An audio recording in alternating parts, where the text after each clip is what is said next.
Llegó un día en que empezaste a respirar diferente. No fue de golpe, fue despacio, un desayuno tranquila, una noche sin revisar el teléfono con ansiedad, una carcajada genuina que te sorprendió a ti misma. Empezaste a recordar quién eras antes, a hacer planes, a verte en el espejo sin buscar defectos, a pensar, por primera vez en mucho tiempo, que quizás sí había algo bueno esperándote. Y entonces, justo entonces, apareció un mensaje, una llamada, una historia de Instagram vista a las 2 de la mañana, un comentario de alguien en común, o directamente, en persona, con esa sonrisa que una vez te desarmó. ¿Casualidad? No. La verdad es que la psicología tiene un nombre muy preciso para lo que acaba de ocurrir. Y te garantizo que cuando entiendas el mecanismo detrás, vas a dejar de preguntarte si fue coincidencia. Porque no lo fue. Nunca lo fue. Hoy vamos a ver las 7 cosas que hace un narcisista cuando detecta que estás bien sin él. Cada una tiene una explicación científica exacta. Y lo más importante de todo es que, al final de este video, cada movimiento que haga va a ser completamente predecible para ti.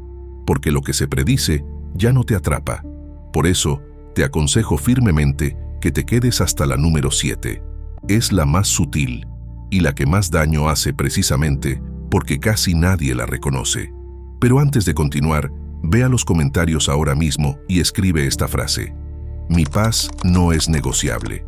Escríbela, no como un comentario más, como una declaración. Tu cerebro necesita escucharte decirlo. Ahora sí, empecemos. Para empezar a profundizar y entender las 7 cosas que vamos a ver, primero necesitas entender un concepto clave de la psicología del narcisismo: el suministro narcisista. El término fue acuñado originalmente por el psicoanalista Otto Kernberg y refinado décadas después por investigadores como el Dr. Craig Malkin. El suministro narcisista es, en términos simples, la atención externa que el narcisista necesita para regular su autoestima. De hecho, a diferencia de la mayoría de personas que tienen una fuente interna relativamente estable de autoestima, el narcisista depende de fuentes externas: admiración, envidia de otros, control sobre personas cercanas o la certeza de que quien estuvo con él sigue sufriendo su ausencia. Esta última parte es crucial. ¿Por qué? Porque cuando tú sufres, cuando te quedas paralizada, cuando lo buscas, cuando lloras, eso le confirma algo que su psicología necesita desesperadamente creer: que él es irreemplazable, que su presencia en tu vida fue tan poderosa que su ausencia te destruye. Ahora bien, ¿qué pasa cuando dejas de sufrir? Cuando empiezas a estar bien, a sonreír, a avanzar, le mandas al narcisista un mensaje que su ego no puede tolerar: estoy bien sin ti. Y ese mensaje activa una respuesta, sistemática, predecible, estudiada. Por consiguiente, estas son las 7 formas en que esa respuesta se manifiesta. Sin embargo, justo antes de entrar en la número 1, quiero pedirte algo rápido. Si esto te está haciendo sentido, dale al botón de me gusta en este momento. No te lo pido por el canal, te lo pido porque allá afuera hay alguien que, en este preciso instante, está sufriendo en silencio creyendo que se está volviendo loca. Tu like le dice al algoritmo que esta información es vital y hace que le aparezca a personas que, como tú, necesitan desesperadamente entender lo que les está pasando. Ayúdame a que este video las encuentre. Ahora sí, veamos cómo operan estas 7 formas. Número 1. El regreso repentino. Lo primero que hace es aparecer. No siempre de forma directa. Puede ser un mensaje después de semanas de silencio. Vi algo que me recordó a ti. Una pregunta inocente. Una disculpa que llega de la nada. El timing no es casualidad. Está demostrado que la investigación sobre comportamiento narcisista muestra que el regreso casi siempre se activa por una señal externa.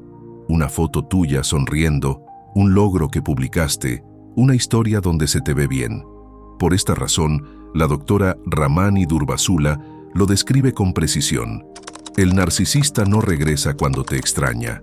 Regresa cuando su ego detecta que está perdiendo el control sobre tu narrativa. En otras palabras, no vuelve por ti, vuelve porque dejaste de necesitarlo.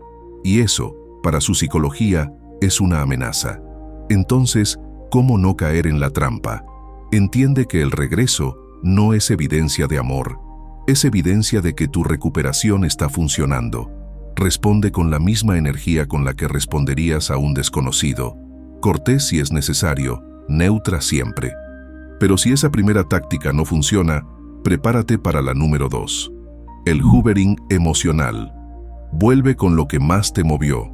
El segundo movimiento es más sofisticado. No solo aparece con la versión de sí mismo que más te afectó emocionalmente. Si en el pasado te enamoraste de su vulnerabilidad, ahora llegará vulnerable. Si te enganchó su intensidad, llegará intenso. Si lo que te atrapó fue sentirte necesaria, llegará necesitándote.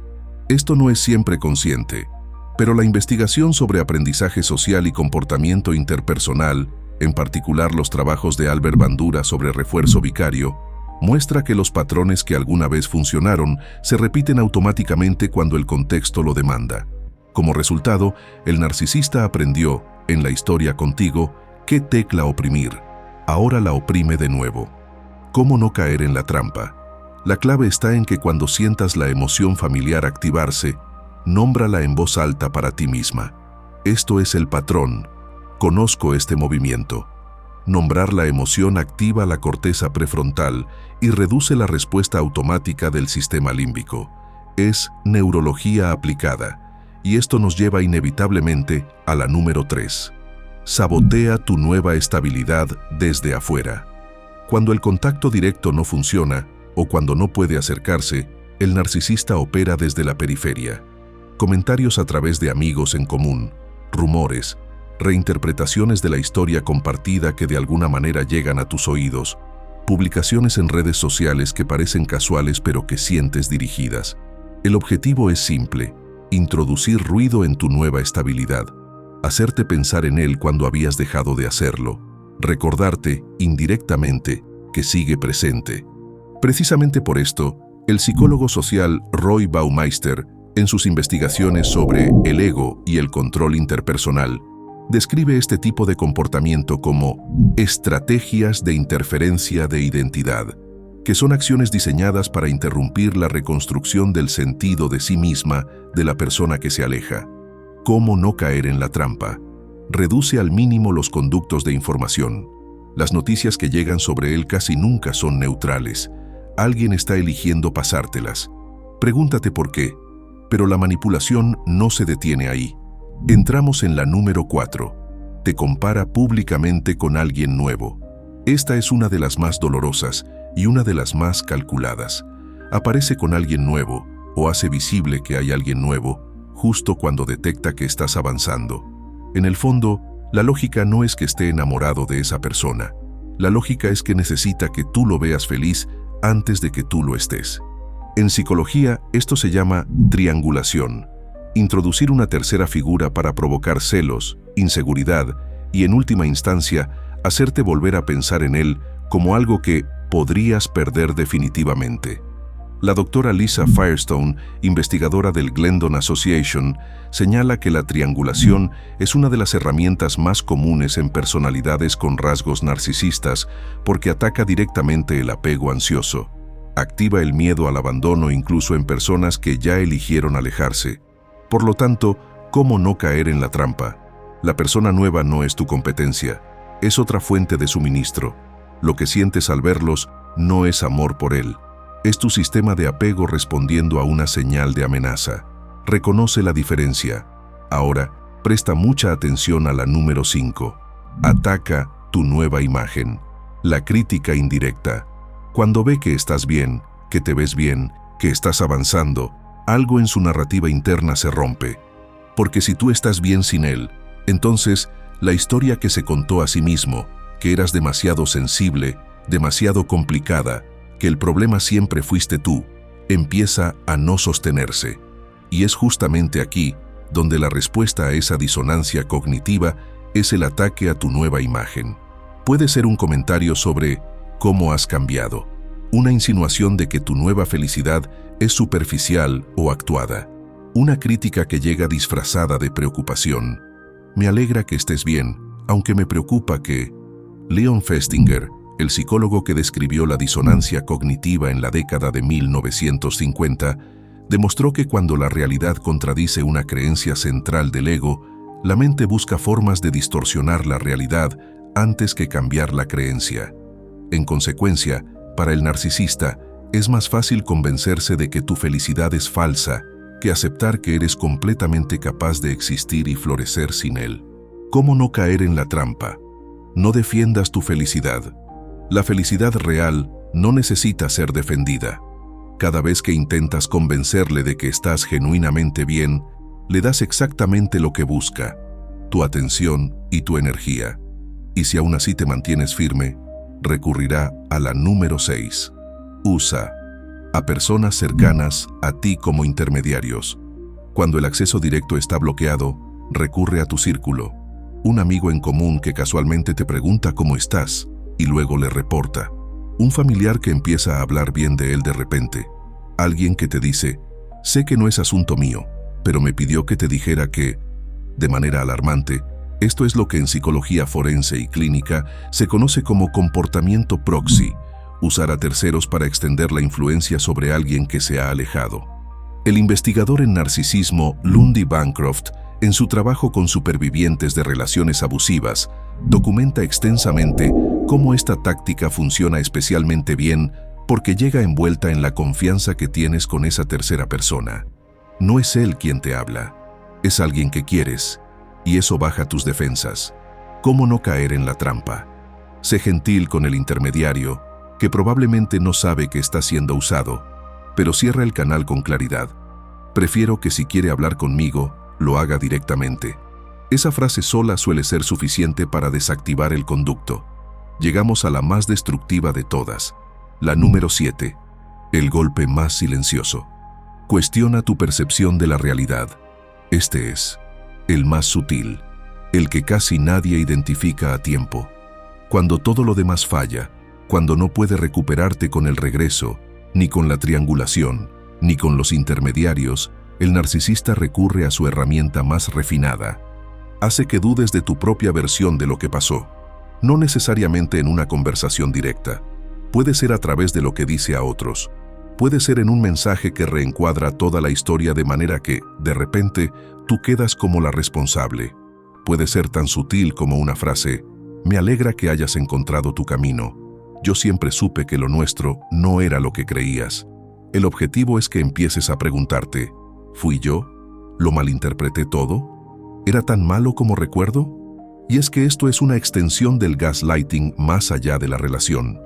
La doctora Jennifer Freyd, investigadora de la Universidad de Oregón y creadora de la teoría del trauma por traición, describe este fenómeno como amnesia inducida por traición. La víctima empieza a dudar de su propia memoria precisamente cuando más necesita esa memoria para mantenerse alejada. Es la trampa más elegante, porque si logra que dudes de tu percepción del pasado, logra que consideres un futuro diferente con él. Pero escucha bien cómo no caer en la trampa. Lo que viviste, lo viviste. Tu cuerpo lo sabe aunque tu mente quiera negociarlo. Si en algún momento de esa relación sentiste que algo estaba mal, esa señal fue real. La memoria emocional es más honesta que cualquier narrativa revisada que llegue después. Confía en lo que sentiste, no en lo que te dicen que debiste sentir. Entonces, ¿qué hace un narcisista cuando te ve feliz sin él? Hace todo lo que está en su poder para que dejes de estarlo. No porque te quiera de vuelta, sino porque tu felicidad sin él le dice algo que su ego no puede tolerar, que él no era necesario, que la historia que construyó sobre su propio valor no se sostiene. Recuerda, cada uno de estos 7 movimientos tiene el mismo origen, un ego que no puede regularse a sí mismo y que necesita tu dolor, o tu atención, o tu regreso para volver a sentirse estable. Y ahora que los conoces todos, algo cambia. Porque de ahora en adelante, la próxima vez que ocurra alguno de estos movimientos, ya no vas a preguntarte, ¿qué significa esto? Ya sabes lo que significa, ya sabes de dónde viene, ya sabes que no tiene nada que ver con amor. Y con eso, con ese conocimiento, tienes algo que antes no tenías, una distancia entre el estímulo y tu respuesta. Recuerda siempre esto, esa distancia es tu libertad. Dicho esto, cuéntame en los comentarios, ¿Cuál de estos 7 reconociste en tu propia experiencia? No hace falta que des detalles, solo el número. Ese reconocimiento ya es parte del proceso de salir. Si este video te dio palabras para algo que no podías terminar de nombrar, suscríbete. Cada semana traemos psicología real explicada de forma clara para que puedas entender lo que te pasó y seguir adelante desde la conciencia, no desde la confusión. Y si conoces a alguien que está en este momento, que acaba de empezar a estar bien y siente que algo extraño está ocurriendo, comparte este video. Puede ser exactamente lo que necesita ver hoy. Nos vemos en el próximo.